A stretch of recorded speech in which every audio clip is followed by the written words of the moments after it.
तपाईले आफ्नो वरिपरि आफ्नो फ्रेन्ड सर्कलमा आफ्नो रिलेटिभहरुको बीचमा शेयर मार्केटमा यति लगानी गरे यति पैसा कमाए भनेको त सुन्नु भएकै होला र त्यो सुनेपछि तपाईलाई म पनि शेयर मार्केट सिक्न पाए हुन्थ्यो नि। शेयर मार्केट भनेको आखिर के चाहिँ रहेछ त?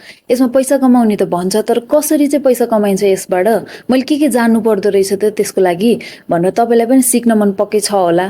आजको यो भिडियो चाहिँ शेयर मार्केटको बारेमा एकदम बेसिक भिडियो, जसलाई के पनि थाहा छैन, जिरो नलेज छ। म सुरुदेखि जिरोबाट स्टार्ट गर्छु, शेयर मार्केटको बारेमा डिटेलमा बुझ्छु भनेर सोच्नु भएको छ भनेदेखि यो भिडियो तपाईकै लागि हो।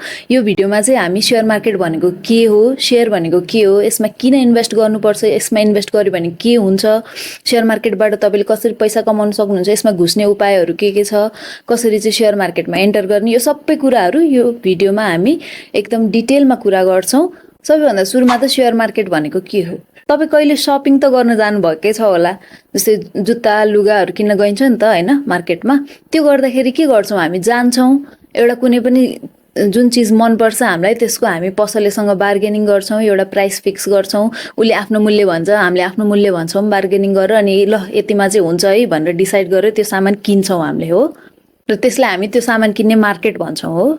त्यसैगरी शेयर मार्केट भनेको चाहिँ शेयरलाई खरिद बिक्री गर्ने मार्केट हो के। So in simple terms share market is the market where numbers of buyers and sellers are there and who buy and sell the shares. अनि शेयर मार्केटमा चाहिँ तपाईले विभिन्न कम्पनीहरुको शेयरहरू छान्न सक्नुहुन्छ र त्यो छानेर म यसमा चाहिँ पैसा लगाउँछु भनेर त्यो शेयर चुज गरेर त्यो किन्नुहुन्छ तपाईले। तर त्यो किन्ने पनि यतिकै ल, जस्तै म सेलर भए तपाई बायर हुनुभयो, तपाईले मसँग आएर मलाई शेयर बेच्नु न म तपाईलाई पैसा दिन्छु भनेर त्यसरी भनेर हुँदैन।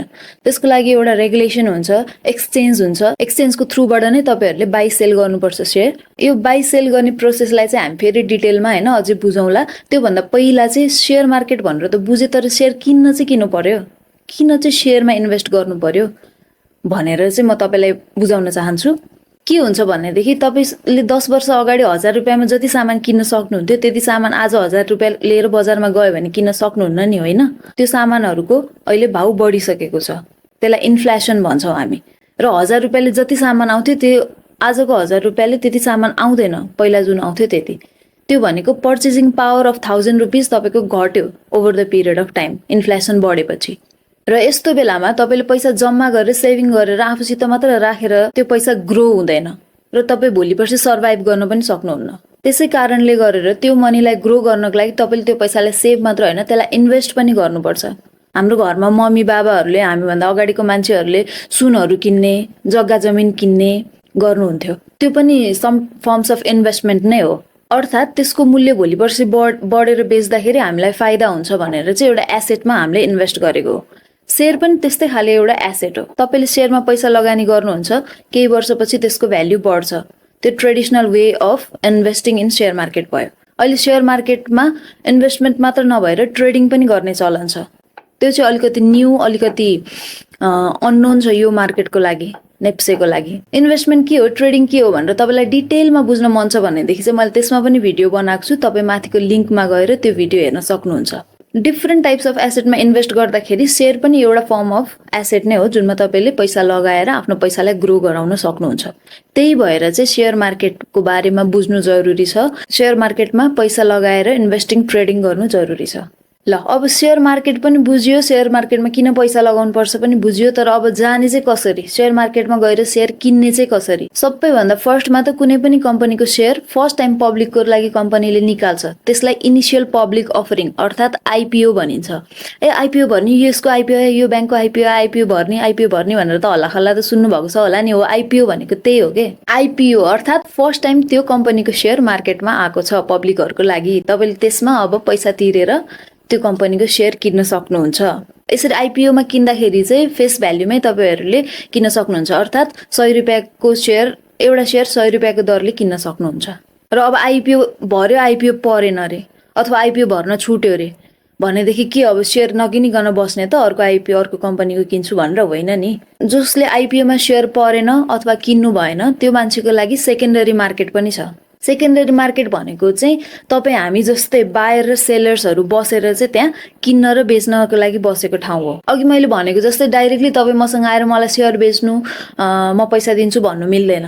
हामीले एक्सचेन्जको थ्रुबाट, ब्रोकर्सको थ्रुबाट सेकेन्डरी मार्केटमा शेयरहरु किन्न सक्छौं। कम्पनीको अलिकति एनालिसिस गरेर कुन कम्पनीको सेयर ग्रो हुन्छ जस्तो लाग्यो त्यो कम्पनीको सेयर आफूले चुज गरेर त्यहाँ आफ्नो मन खुसीले किन्न पाइन्छ।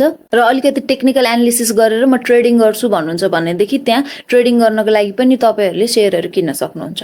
तपाईँलाई सेयर मार्केटबाट पैसा कमाउनु मन छ भनेदेखि चाहिँ यही हो तरिकाहरू। आइपिओ किन्ने, त्यसलाई ग्रो हुनको लागि छोडिदिने, अथवा सेकेन्डरी मार्केटमा फन्डामेन्टल एनालिसिस युज गरेर होइन तपाईँले लङ टर्मको लागि इन्भेस्ट गर्ने, केही इयर्स पछि रिटर्न निकाल्ने, त्यसको डिभिडेन्ड बोनसहरू लिने, त्यो गर्न सक्नुहुन्छ।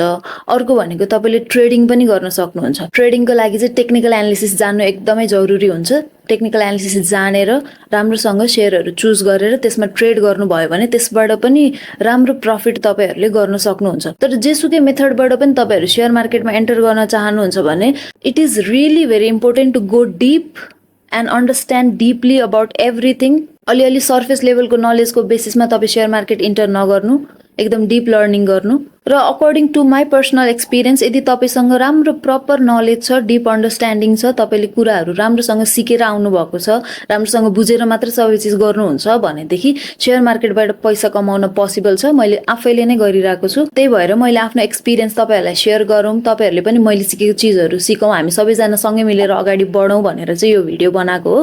आजको भिडियो चाहिँ अलिकति बेसिक लेभलकै भिडियो हो, किनभने तपाईँहरू मध्ये कतिजनालाई त सेयर मार्केट भनेको के हो भन्ने कुरामा नै कन्फ्युजन छ, केही थाहै छैन। त्यही भएर मैले एउटा यो बेसिक भिडियो बनाएको हो सेयर मार्केटको बारेमा।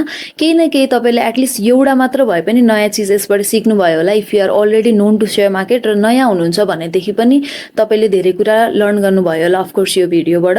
I hope this video was useful to you. Thank you so much for watching trading talks Nepal. I will see you guys in the next video. By.